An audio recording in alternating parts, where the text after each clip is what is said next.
Hello and welcome to SPMIS Academy. Today we will analyze important newspaper articles of 17 January 2022.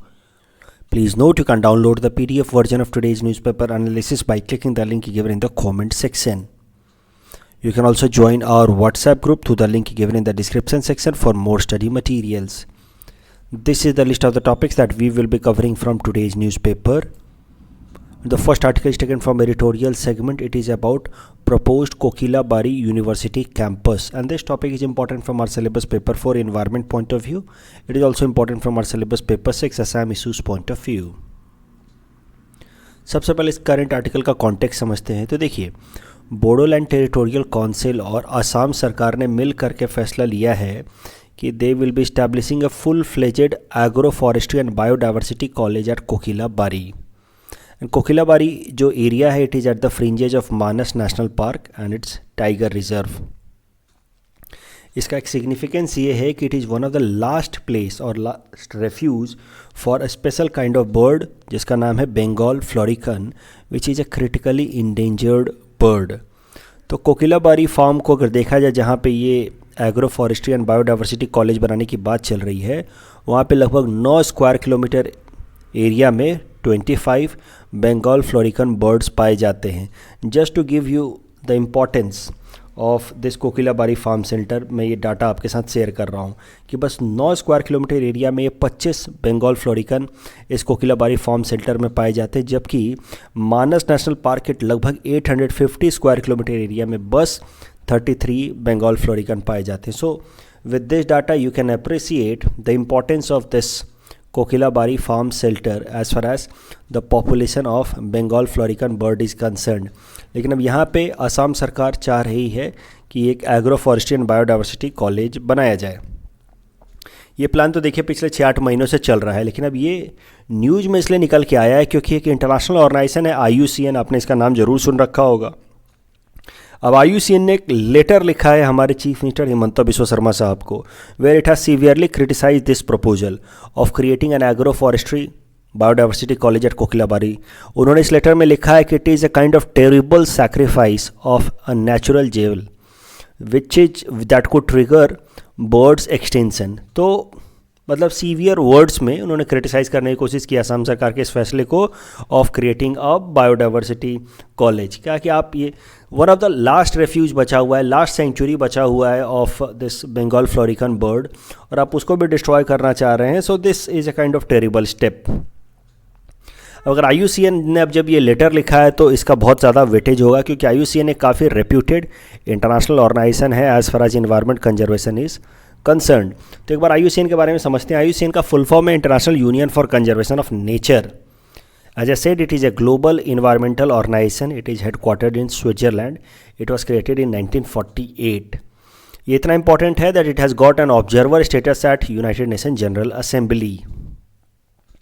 अगर IUCN का function देखा जाए तो आपने ज़रूर सुन रखा होगा, मैंने भी न्यूज़पेपर एनालिसिस में कई दफ़ा बताया है कि IUCN के रेड डाटा बुक में या रेड लिस्ट में इस स्पीसीज़ को इंडेंजर्ड कैटेगराइज किया गया है, क्रिटिकली इंडेंजर्ड कैटेगराइज किया गया. तो इस तरीके से IUCN क्या करता है कि जो भी थ्रेटेंड स्पीसीज़ होते हैं उनको अलग अलग कैटेगरी में वो मेंशन करता है. तो it uses a quantitative criteria to evaluate extinction risk of species, कि अलग अलग स्पीसीज़ पे कितना रिस्क है उनके एक्सटिंक्शन का, उसके बेसिस पे उनको वो अलग अलग कैटेगराइजेशन में डालता है. फॉर एग्जांपल, अगर कंसर्न नहीं है, एक्सटिंक्शन का थ्रेट नहीं है, तो उसको फिर वो लीस्ट कंसर्न में डालता है. अगर थोड़ा बहुत थ्रेट है, एक्सटिंक्शन रिस्क है, तो नियर थ्रेटेंड, नहीं तो फिर वल्नरेबल, इंडेंजर्ड, क्रिटिकली इंडेंजर्ड. फिर जो अगली कैटेगरी होती है that is extinct in wild and then completely extinct. तो इस तरीके से on the basis of the degree of threat on a particular kind of species IUCN categorises these species in different categories. और इससे फ़ायदा क्या होता है कि अलग अलग देश की जो सरकारें हैं वो अपने अपने यहाँ पे देखती हैं कि हमारे यहाँ की कौन कौन सी स्पीसीज जो हैं वो ज़्यादा थ्रेटेंड हैं, और फिर उस हिसाब से कंजर्वेशन प्रोग्राम ले आती हैं, और उन कंजर्वेशन प्रोजेक्ट्स में IUCN दुनिया भर की देशों की मदद करता है. फॉर एग्जांपल, आप करंट केस में देखिए, ये जो बंगाल फ्लोरिकन है ये यहाँ पे है, क्रिटिकली इंडेंजर्ड पे है. अब इसकी अभी पॉपुलेशन प्रोटेक्ट नहीं की गई तो it might become extinct in wild and further it might become completely extinct also. So इस कारण से IUCN की ये जो रेड डाटा बुक है या रेड लिस्ट है, इट एक्ट्स और serves an important purpose as well as far as conservation of critically endangered species are concerned. IUCN की अगर फंडिंग की बात की जाए तो funding of IUCN comes from different government bodies, उसके अलावा फ्रॉम बाईलेटरल मल्टीलेटरल एजेंसीज, दुनिया भर की जो इंपॉर्टेंट एजेंसीज हैं जैसे कि IMF वगैरह, world bank, world economic forum, वहाँ से भी कुछ कुछ फंडिंग IUCN को मिलती रहती है। अलग अलग फाउंडेशन से या मेंबर ऑर्गेनाइजेशन या कॉरपोरेशन से भी IUCN को फंडिंग मिलती रहती है। मुद्दा ये है कि IUCN के अंदर कई सारे ऐसे इंटरनेशनल ऑर्गेनाइजेशन कॉरपोरेशन जो हैं वो IUCN के मेंबर्स हैं, तो उन सबसे IUCN को थोड़ी बहुत फंडिंग मिलती रहती है। अब इस बर्ड बंगाल फ्लोरिकन के बारे में अगर बात की जाए तो ये क्रिटिकली इंडेंजर्ड है, ये तो मैं आपको बता ही चुका हूँ। चूँकि ये अब इस बार न्यूज़ में आ गया है तो मुझे लगता है कि आने वाले APSC में ये बर्ड काफ़ी इंपॉर्टेंट हो जाता है। इसी तरीके से वो बर्ड या स्पीसीज चुनते हैं। नॉर्मली जो स्टूडेंट्स होते हैं उनको लगता है कि किसी भी बर्ड के बारे में वो लोग पूछ लेते हैं, how can we mug up each and everything. जैसे लास्ट ईयर उन्होंने लेमूर के बारे में पूछ लिया था मडागास्कर के, but lemur was in news, that is why they asked. तो वैसे ही बंगाल फ्लोरिकन इस बार न्यूज़ में है, तो बंगाल फ्लोरिकन के बारे में कुछ और चीज़ें समझते हैं। This Bengal florican species has 2 disjunct population, मतलब 2 छोटे छोटे स्कैटर्ड जगहों पे इसकी पॉपुलेशन मिलती है। एक तो इंडियन सब कॉन्टिनेंट में मिलते हैं थोड़े बहुत, जैसे कि इंडिया के अंदर उत्तर प्रदेश या आसाम के अंदर, जैसे कि हम देख रहे हैं कोकिलाबारी या मानस रीजन में, और अरुणाचल प्रदेश में मिलते हैं। उसके अलावा थोड़े बहुत ये लोग नेपाल के तराई रीजन में मिलते हैं। तो ये हो गया इंडियन सब कॉन्टिनेंट में इनका पॉपुलेशन। उसके अलावा ये लोग साउथ एशिया की जो कंट्री है कंबोडिया, वहाँ पे थोड़ी बहुत बंगाल फ्लोरिकन की पॉपुलेशन मिलती है। This bird Bengal florican prefers to live in grassland. हाल फिलहाल में इनकी पॉपुलेशन लगातार इसलिए गिर रही है क्योंकि ग्रासलैंड हैबिटेट्स लगातार कम हो रहे हैं because of fast pace of urbanisation. इसके कंजर्वेशन स्टेटस की बात की जाए तो मैंने आपको पहले ही बताया कि IUCN has categorised it as critically endangered under its red data book. Wild life protection act के अंदर बात की जाए, wild life protection act of 1972, तो here it has been categorised in schedule 1, that means it has got highest protection. अगर conservation of species, conservation of threatened species and convention on international trade in endangered species CITES की अगर बात की जाए, यानी कि जो भी इंडेंजर्ड स्पीसीज होते हैं उनके ट्रेड में रेस्ट्रिक्शन की अगर बात की जाए तो उसमें भी इसको अपेंडिक्स 1 में डाला गया है, means it has got highest protection. तो मुद्दा ये है कि इसकी पॉपुलेशन ऑलरेडी काफ़ी कम हो रही है, अलग अलग तरह के इंडेक्सेस में इसको हाईएस्ट प्रोटेक्शन दिया गया है। तो ऐसे हालात में इस तरह का यूनिवर्सिटी बनाने का प्रपोजल या यूनिवर्सिटी कैंपस बनाने का प्रपोजल जो है, that is not a good idea and it should be avoided according to IUCN letter to the chief minister of Assam. इस टॉपिक के बेसिस पे प्रीलिम्स प्रैक्टिस क्वेश्चन हमने आपको दे रखा है। Please attempt this question and you can submit the answer in the comment section. The next article is taken from international segment. It is about national security policy of Pakistan. And this topic is important from our syllabus paper 3 international relations point of view. It is also very useful from our syllabus PSIR optional. तो जो भी PSIR optional के students हैं उनके लिए ये article बहुत ही important है। तो समझिए हाल फिलहाल में हुआ क्या है। पाकिस्तान की नेशनल सिक्योरिटी कमेटी ने, जैसे हमारे यहाँ पे अलग अलग सिक्योरिटी की एजेंसीज हैं, वैसे ही पाकिस्तान की एक नेशनल सिक्योरिटी कमेटी है, that is the top most और one of the top most organisation as far as their security is concern. उन्होंने, पाकिस्तान की नेशनल सिक्योरिटी कमेटी ने एक पॉलिसी डॉक्यूमेंट रिलीज़ किया जिसका नाम है national security policy, which is first such policy document from Pakistan. So it is first ever national security policy of Pakistan, which I said is a comprehensive national security framework for next 5 years from 2022 to 2026. मुद्दा ये है कि पाकिस्तान ने national security policy अपने release की है, जो उसकी पहली नेशनल सिक्योरिटी पॉलिसी है जिसमें वो कॉम्प्रिहेंसिव तरीके से बात कर रहे हैं कि what is going to be their future course of action at least for next 5 years as far as their overall security is concerned. तो इस नेशनल सिक्योरिटी पॉलिसी में दे विल ले डाउन और they have laid down a proper road map for countries defence policy. तो इस national security policy के कुछ important points देखते हैं। सबसे पहले तो उन्होंने कहा है कि देखिए, economic security will be at the core of national security policy. तो देश की इकोनॉमिक सुरक्षा, आपको पता है कि पाकिस्तान इकोनॉमिकली काफ़ी स्ट्रेस के सिचुएशन से गुजर रहा है। Pakistan is facing the problem of massive unemployment, steep inflation, huge external debt. अगर एक्सटर्नल डेट की बात की जाए तो पाकिस्तान की overall external debt has gone up to $127 billion.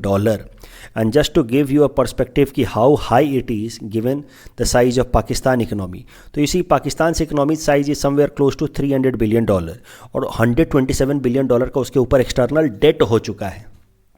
तो मुद्दा ये है कि पाकिस्तान में default also on its external debt and that may bring Pakistan in a situation where currently Sri Lanka is placed, means acute economic crisis और economic emergency.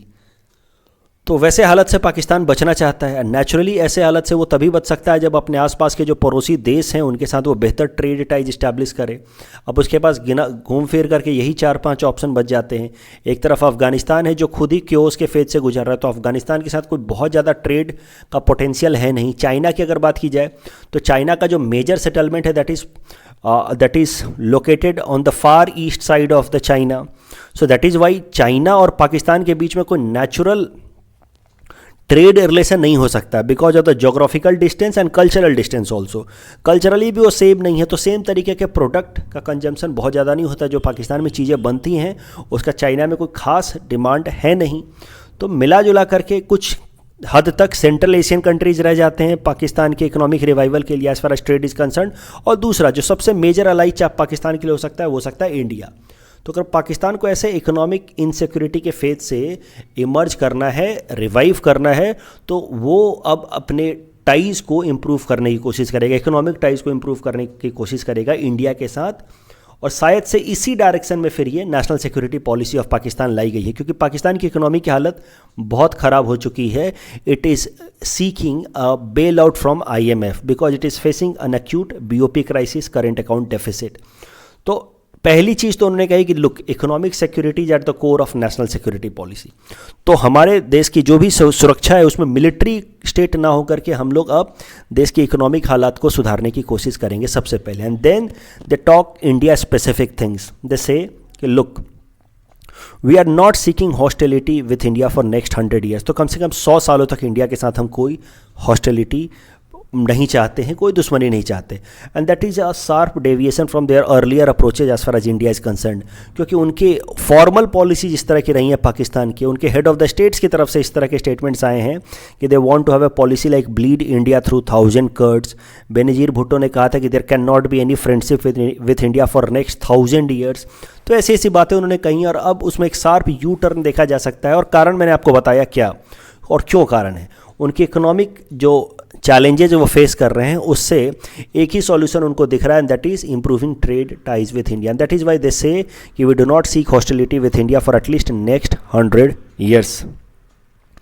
And then they say they are focusing on trade.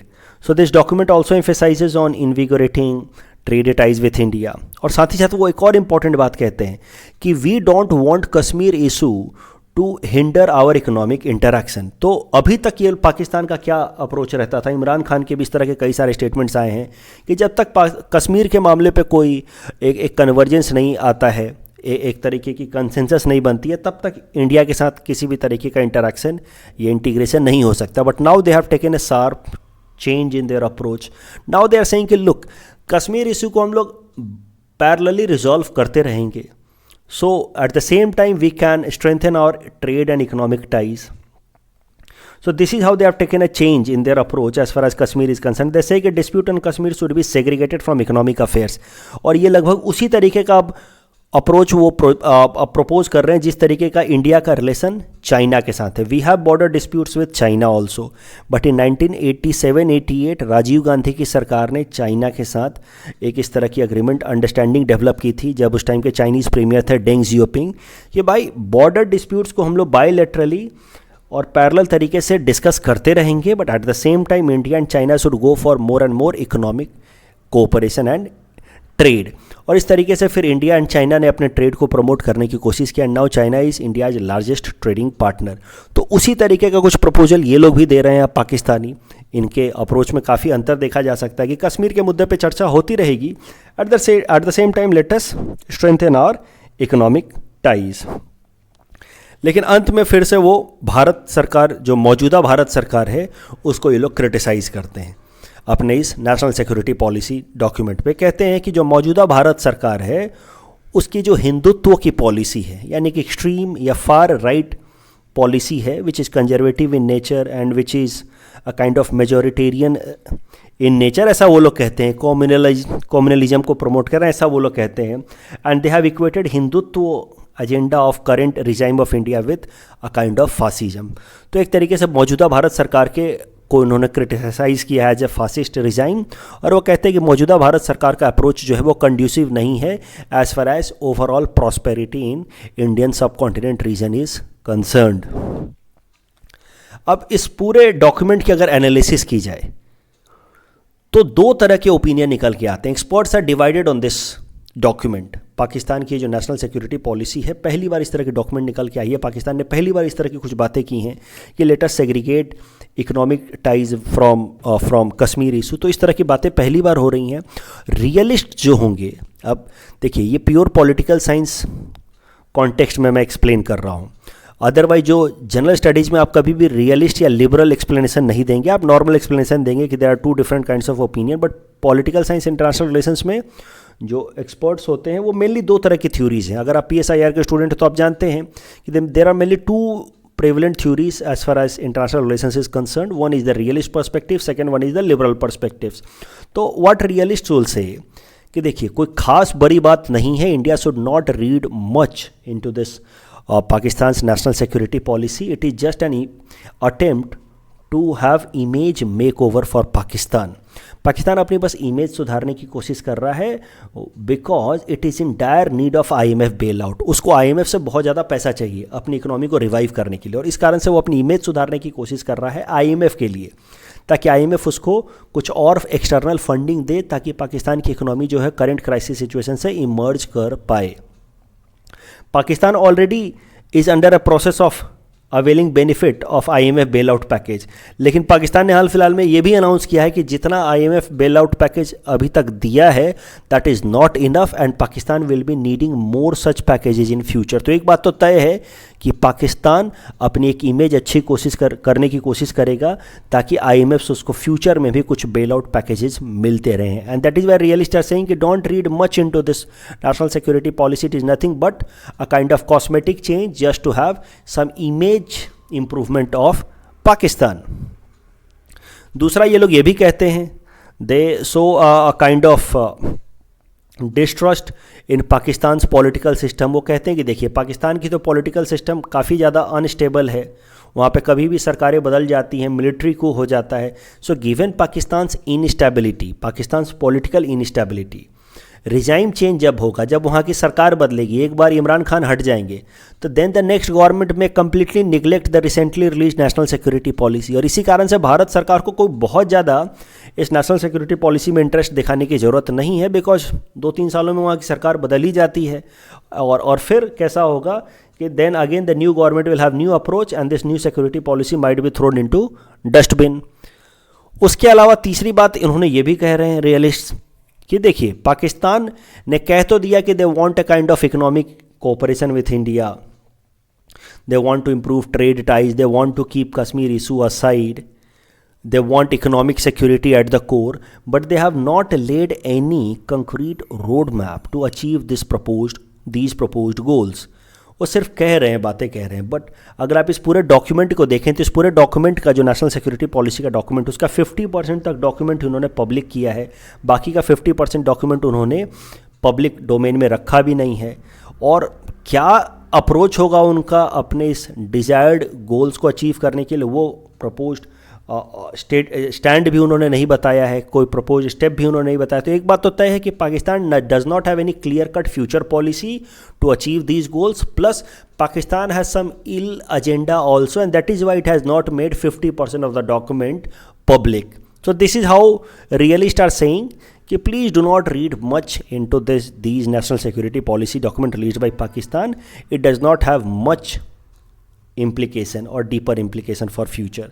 वहीं liberals कहते हैं कि भाई जैसे शेखर गुप्ता वगैरह ये लोग कह रहे हैं ऐसे आपने शेखर गुप्ता के एनालिसिस सुन रखे होंगे द प्रिंट पे, they are well known analysts of different important issues. तो अगर रियलिस्ट की बात करें तो सी राजा मोहन के इस तरह के ओपिनियन है, जबकि शेखर गुप्ता कहते हैं कि लुक, पाकिस्तान ने एक इनिशिएटिव जरूर ली है, पाकिस्तान की national security policy could be seen as a positive initiative, और अगर इंडिया इस इनिशिएटिव को कॉम्प्लीमेंट करने की कोशिश करता है तो both countries can develop a kind of commercial interdependence with each other. इससे दोनों ही कंट्री को ट्रेड और इकोनॉमी में तो फ़ायदा होगा ही होगा, फ्यूचर में जब दोनों ही साइड के इंटीग्रेशन थोड़े से बढ़ेंगे तो कॉमर्शियल इंटरडिपेंडेंस के कारण ओवरऑल थोड़ा बहुत कल्चरल इंटरेक्शन भी होगा, और कल्चरल इंटरेक्शन के बाद धीरे धीरे जो भी प्रॉब्लमेटिक एरियाज हैं जैसे कश्मीर इशू वगैरह, उसका भी एक पीसफुल रिजोल्यूशन हो सकता है। So this national security policy can take us to a kind of far changing और फार इम्प्लीकेशंस और डीपर इम्प्लीकेशंस वाले एरियाज़ में भी वो हमें कोई पॉजिटिव रिजल्ट्स दे सकता है। The next article is taken from economic segment, it is about world economic situation and prospects report. This topic is important from our syllabus paper for Indian economic point of view. तो देखिए, world economic situation and prospect report is released by some 5 or 6 united nation agencies, जैसे कि united nation department of economic and social affairs, united nation conference on trade and development. तो ये सब मिल करके ये world economic situation and prospect report publish करते हैं। And recently world economic situation and prospect report 2022 was released by these UN agencies. तो इस world economic situation and prospect नाम से ही आपको समझ आ रहा है कि दुनिया भर की इकोनॉमी किस डायरेक्शन में मूव कर रही है, क्या उसके प्रोस्पेक्ट्स हैं, उसको बताया जाता है in this world economic situation and prospect report. तो ग्लोबल इकोनॉमी को लेकर के इनके क्या इंपॉर्टेंट प्रोजेक्शंस हैं उसको ज़रा देखिए। दिस रिपोर्ट से कि इन 2021 the global economy expanded by about 5.5%, लेकिन आने वाले साल में फॉर एग्जांपल 2022 में it will grow only at 4% and in 2023 it will grow only at 3.5%। तो मुद्दा यह है कि जिस रफ्तार से हमने 2021 में ग्रो किया, अब वो पेस हम सस्टेन नहीं कर पाएंगे in coming years as far as overall global economy is concern. और अगर 2021 की बात की जाए, 2021 में जो भी हमारा ग्रोथ रेट है लगभग 5.5% का, उसमें भी बेस इफेक्ट का मेजर रोल है। मतलब 2020 के अंदर इकोनॉमी का सडन तरीके से कॉन्ट्रैक्ट करना because of covid pandemic and associated lockdown is the major reason behind apparent handsome growth in the year 2021. So, 5.5% need not to be seen as a major recovery because it is higher or it appears higher mainly because of the poor base or low base in the year 2020. Secretary General of United Nations उन्होंने 3 major issues को highlight किया है कि why global economy is suffering and is not able to pick up even when the pandemic is now ebbing away या slowing down. तो कहते हैं कि देखिए, न्यू वेरिएंट्स ऑफ द कोविड-19 causing new and new waves in different parts of the world is the major reason why world economy is facing a slowdown or a recurrent challenges. So revive नहीं कर पा रही है क्योंकि अभी एक wave ख़त्म नहीं होता है दुनिया के एक कोने में, तब तक कहीं दूसरा वेरिएंट आ जाता है। अब जैसे अभी चाइना, पूरी दुनिया में ठीक है ओमिक्रॉन को लेकर के पॉजिटिव न्यूज़ है, लेकिन चाइना में अभी भी कुछ हालात ख़राब हैं, वहाँ पे अभी भी लॉकडाउन्स लग रहे हैं। सो इंडिया में भी अभी भी वी आर थिंकिंग कि may be Omicron may lead to और फोर्स मोर शटडाउन्स। अभी तक तो ठीक है, we are able to manage and hope is that Omicron may not cause major dent, but anyhow there is some worrisome scenario like there may be a third wave and will have impact on the Indian economy. तो कोविड-19 infection, recurrent infections is a major challenge. दूसरा labour market का ageing. आपको मैंने 2-3 दिनों पहले भी newspaper analysis में बताया कि labours across the world are now ageing. तो वर्क एज पॉपुलेशन जो है वो बढ़ता जा रहा है, specially in the major economies of the world. That is another challenge. और कोविड पैंडेमिक के 2-3 साल तक चल जाने के कारण पूरा का पूरा सप्लाई चेन एक तरीके से डिसरप्ट हो गया है। This is the third challenge. तो 3 मेजर चैलेंज है। पहला तो है कोविड पैंडेमिक के बार बार वेव्स आना, दूसरा एजिंग लेबर जो कि तो एक समझिए कि क्रोनिक प्रॉब्लम है अब, और तीसरा सप्लाई चेन का डिसरप्ट हो जाना। ये 3 कारण जिस कारण से ग्लोबल इकोनॉमी पिकअप नहीं कर पा रही है according to this world economic situation and prospect report. अगर इंडियन इकोनॉमी की बात की जाए तो दिस रिपोर्ट सेज कि India is on a solid path of recovery. India अकेला ऐसा मेजर इकोनॉमी है जो एक अच्छे तरीके से और रिजिलियंट तरीके से ग्रो कर रहा है, रिकवर कर रहा है। According to this report, Indian economy will grow और had grown at a rate of 9% in the year 2021। ये लोग, इनके लिए जो ईयर है दैट इज़ कैलेंडर ईयर। जैसे हम लोग का फिजिकल ईयर होता है फ्रॉम अप्रैल टू मार्च, इनका कैलेंडर ईयर 2021 में कहते हैं कि इंडियन इकोनॉमी ग्रो एट 9%, जबकि आने वाले साल में 2022 में Indian economy will grow at 6.7 and in the next it will grow at 6.1%।